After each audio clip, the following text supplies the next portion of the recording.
राधे राधे गुरुजी।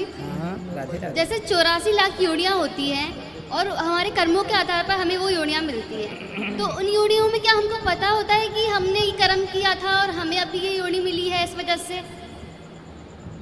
जब हम यहाँ से वहाँ जाते हैं ना, तो वहाँ पे सब बताया जाता है कि आपने जो पाप किया है उस पाप के अनुसार आपको ये कष्ट मिलेगा।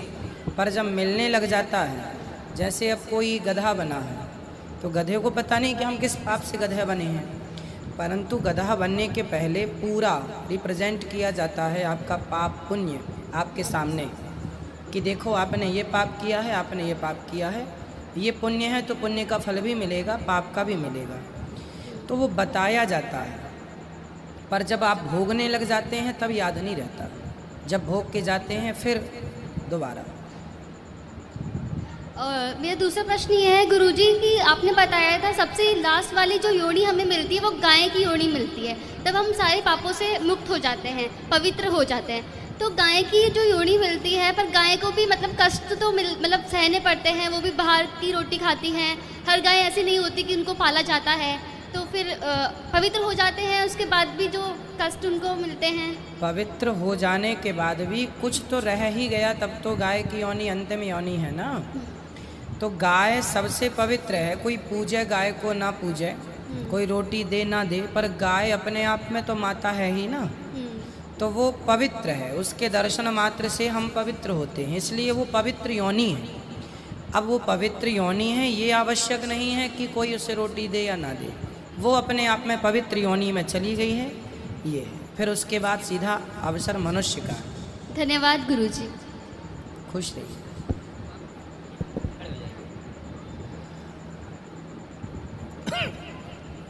राधे राधे गुरुजी। राधे राधे। घर में बहुत पाठ पूजा करते हुए भी मतलब अपने उसमें नकारात्मकता बहुत है, ऐसा क्यों? घर में पूजा पाठ करने के बाद भी क्या नकारात्मकता है? मतलब दिमाग से शांत नहीं रहता है, हम्म। दिमाग शांत नहीं रहता है। हम अच्छा करना चाहते हैं, सबका अच्छा करते भी घर में हैं। कौन कौन है आपके? मेरे 2 बच्चे हैं, मेरे हस्बैंड हैं। तो आपकी पति पत्नी की अच्छी बनती है? मतलब अशांत सा जीवन है, कुछ अच्छा नहीं है। अशांत। हाँ। आप दोनों को कथा सुननी चाहिए, पति पत्नी को। जब आप दोनों नित्य कथा सुनेंगे, सत्संग से जुड़ेंगे। देखो, यदि घर में प्रकाश करना है तो उसका उपाय आप बताइए क्या होगा? नहीं, घर में मेरे लड्डू गोपाल जी भी है, उनकी नहीं, भी सेवा होती एक सवाल है छोटा सा, यदि किसी के घर में प्रकाश करना हो तो क्या करना चाहिए? भजन। केवल दीपक जलाना चाहिए। अंधकार है किसी के घर में और आप प्रकाश करना चाहते हैं तो दिया जलाने से उसका अंधकार मिट जाता है। उसी प्रकार से जो आपके जीवन की नेगेटिविटी है वह तभी मिटेगी जब आप पॉजिटिविटी लेकर आएंगे, और पॉजिटिविटी कहाँ है? कथा में। तो जब कथा सुनेंगे तो सकारात्मकता प्रवेश करेगी, और जब अच्छी चीज़ भरेगी तो बुरी चीज़ समाप्त हो जाएगी। नहीं, कथा तो जैसे हम YouTube पे आपका चैनल देखते हैं, वो सब सुनते हैं, वो भी। पति को भी सुनवाइए। एक के ज्ञानी होने से कल्याण नहीं है। मैं ज्ञानी हो गया तो मेरा ही होगा, पर जो मेरे बगल में है उसे भी ज्ञान नहीं होना चाहिए। अर्थात रास्ता पति पत्नी दोनों एक दूसरे के पूरक हैं, इसलिए पति पत्नी दोनों के लिए गृहस्थ में सत्संग है। आप समझदार हो जाएंगी कथा से, आप सही रास्ते पर चलेंगी, पर पति तो गलत रास्ते पर ही है, उसे कहाँ से लाएंगे जब तक कथा नहीं सुनेगा। इसलिए गृहस्थ में दोनों। राधे राधे। बच्चों पर आशीर्वाद बनाए। बिल्कुल, दोनों कथा सुनिएगा, निश्चित आपका सब अच्छा होगा। गुरुजी राधे राधे। अब मुझे संसारिक वस्तु कोई नहीं चाहिए, सिर्फ भक्ति चाहिए। मेरे सन 91 में से छुआछूत का रोग है, वो कैसे दूर करूं? आपको रोग है? हाँ, छुआछूत का 2 बार चोट भी लग ली बिजली के तो मेरे। छुआछूत जैसा क्या रोग होता है? ये तो मैं पहली बार ये सुन बार रहा बार बर्तनों को धोना, बार बार कपड़े धोना, बार बार कोई अड़ गया तो धोना।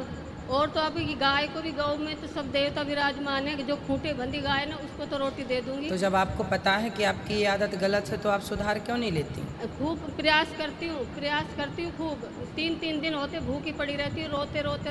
नहीं तो रोना और भूखे रहना ये समाधान नहीं है मैया जी। आपको हाथ धुलना चाहिए, एक बार धुल लिए, नहाना भी चाहिए, एक बार नहा लिए, बाकी आपको ये पता हो कि आप शुद्ध हैं तो आप अपना जो काम कर रहे हैं उसको करते रहें। ये बीमारियां आपको पता है कि ये बीमारी है भाई, बीमारियां उसे कहते हैं जब आपको पता ही ना हो। अभी तो आपको पता है कि हम कहाँ गलत हैं। गफलत शुरू में तो बहुत गफलत रहने लगी थी, अब थोड़ी दवाइयों के सहारे से तो इतनी तो हिम्मत है जो मैं खड़ी हूँ। कथा सुनते रहिएगा और बाहर ये कोई भी बीमारी नहीं नहीं है, ये कोई बीमारी नहीं है, ये आदत है, बुरी आदत है जिसे आपको छोड़ना ऐसी भी है। क्या आदत है, मैं जो सब प्रयास करूँ। गुरु आपकी भी कथा सुनती हूँ, गुरु दीक्षा भी ले रखी है राधा स्वामी की। अब फिर कथा सुनते रहिएगा, ठीक होगा। हाँ खुश रहिए। ये आदत आपकी है हाँ। तो सुधारना भी आपको ही पड़ेगा, ठीक है। मैं सुधार लूँगा तो मेरी सुधरेगी, आपकी तो सुधरेगी नहीं, इसलिए आपको ही सुधारना पड़ेगा। गुरुरे ब्रह्मा गुरुरे विष्णु गुरुरे देवो महेश्वरा गुरुरे साक्षात परम ब्रह्म तस्मै श्री गुरुवे नमः। महाराज श्री के चरणों में दासी का बारंबार नमन। खुश रहिए। जय श्रीमन नारायण गुरु जी। महाराज जी, आपने कथा के दौरान बताया था कि ये श्वेत 12 कल्प चल रहा है और ये 28वां कलयुग चल रहा है। आपने कथा के दौरान बताया था कि ये श्वेत 12 कल्प का 28वां कलयुग चल रहा है। ठीक है। तो 28वां कलयुग चल रहा है तो भगवान ने कहा था धर्म संस्थापनार्थाय संभवामि युगे युगे, तो उनके 24 अवतार ही क्यों हुए हैं? भगवान के अवतार केवल 24 नहीं है बेटा, अनंत हैं। हरि अनंत, हरि कथा अनंत। 24 अवतार तो मुख्य हैं, बाकी एक अवतार के भी अनेक अवतार हैं। एक समय पे अनेक अवतार हैं। अब जैसे राम जी के समय पर जब राम जी 14 साल वनवास से वापस गए तो वहाँ अयोध्या जब पहुँचे तो राम जी तो एक थे और राम जी से मिलने वाली भीड़ कितनी थी, लाखों। तो राम जी ने जितने रूप वहाँ पर जितने लोग थे उतने रूप बना लिए और सबसे मिले। सबको ऐसा लगा पहले हमसे मिले, तो एक ही समय पे अनेक अवतार हो गए। ऐसे ही भगवान श्री कृष्ण के जब ग्वालवाल बछड़े और ग्वालवालों को चुरा लिया ब्रह्मा जी ने, तो भगवान ने बछड़े ग्वालवालों का रूप बनाया उसी समय। तो भगवान के अनंत अवतार हैं, अनंत अवतार। हरि अनंत, हरि कथा। राधे राधे गुरु जी। राधे। हमारे लड्डू गोपाल का नामकरण भी कर दीजिए। तो अभी कर लेंगे, अभी बता दीजिएगा, दर्शन कराइएगा, फिर कर लेंगे। बैठ जाइए। राधे राधे गुरु जी। मुझे कोई प्रश्न नहीं करना, मैं आपसे बस बात करने के लिए यहाँ रुकी हूँ, क्योंकि मैं वृंदावन आई थी तो आपके दर्शनों से चूक गई। तो मैं भगवत देखती नहीं थी, वैसे मेरी बहन ने देखना स्टार्ट किया था, तब से मैं देखने लगी और सुना तो अच्छा लगा। क्या अच्छा लगा आपको? जो आप बताते हो ना वो बहुत अच्छा लगता है सुनने, मन शांत हो जाता है। तो आपका धन्यवाद करना चाहती हूँ, आप जयपुर आए, आपने दर्शन दिए हमें।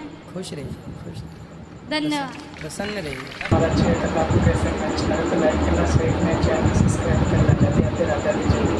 ऐसा वीडियो देखने के लिए बेल आइकन जरूर दबाना।